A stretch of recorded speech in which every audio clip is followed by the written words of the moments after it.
आजमगढ़ जनपद के बिजरवा बनकटे स्थित Shivalik Ayurvedic medical college and hospital के प्रांगण में आरोग्य भारती के तहत वर्तमान संदर्भों में आयुष क्षेत्र की चुनौतियों एवं अवसर पर विशेष चर्चा के लिए संगोष्ठी आयोजित की गई।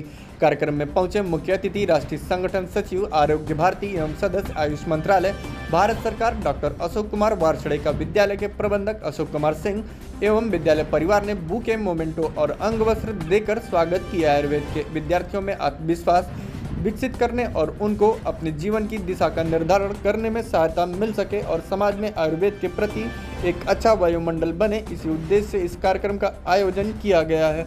मुख्य वक्ता अशोक कुमार वार्षड़े ने आयुर्वेद पर प्रकाश डालते हुए कहा कि कोरोना काल के बाद आयुर्वेद की विधा को अत्यधिक बढ़ावा मिला है, जिससे आयुष को समाज में महत्वता मिलने लगी है।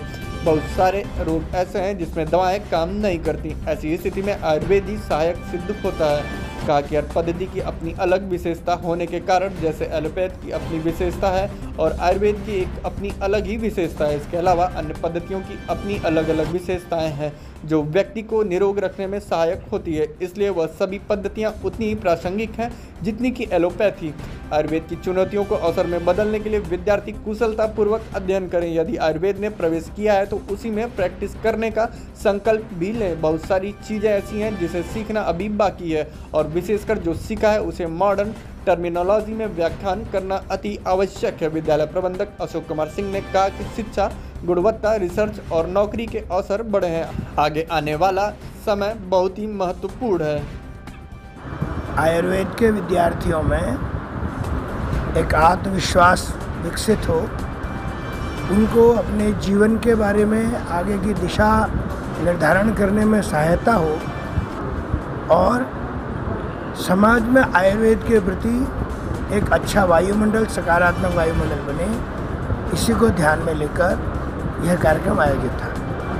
एलोपैथ के दौर में आयुष को कहाँ देखते हैं आप? एलोपैथ के दौर में आयुष को कहाँ देखते हैं? जैसे कि कोरोना के बाद आयुष शिक्षण का महत्व ज़्यादा बढ़ गया है और समाज में भी उसको महत्व मिलने लगा है।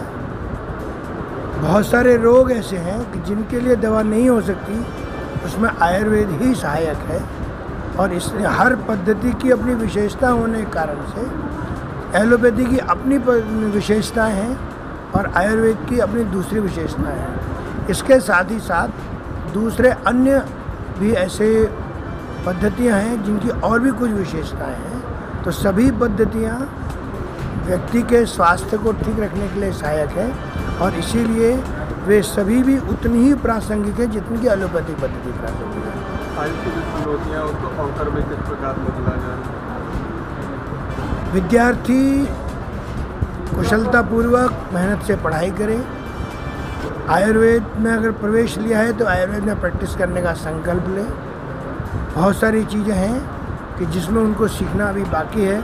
विशेषकर जो सीखा है उसको मॉडर्न टर्मिनोलॉजी में एक्सप्लेनेशन देना यह उनके लिए और आवश्यक है। ऐसा करेंगे तो वे अवश्य ही सहायक होंगे और सफल होंगे। छात्रों में जो आयुष को लेकर अभी भ्रम था कि जो मेडिकल की अन्य विधाएँ हैं इससे बेहतर है, तो उनको किस तरह से आपने दूर किया? नहीं, मैं पूरा भाषण अब नहीं बताऊंगा आपको। शिक्षा की गुणवत्ता बढ़ी है, रिसर्च के अवसर बढ़े हैं, नौकरी के अवसर बढ़े हैं और दवाओं का स्टैंडर्डाइजेशन हुआ है, जिसके कारण से विद्यार्थियों का आत्मविश्वास बढ़ता है। यह आगे आने वाले समय के लिए उनके लिए भी और आयुर्वेद के लिए दोनों के लिए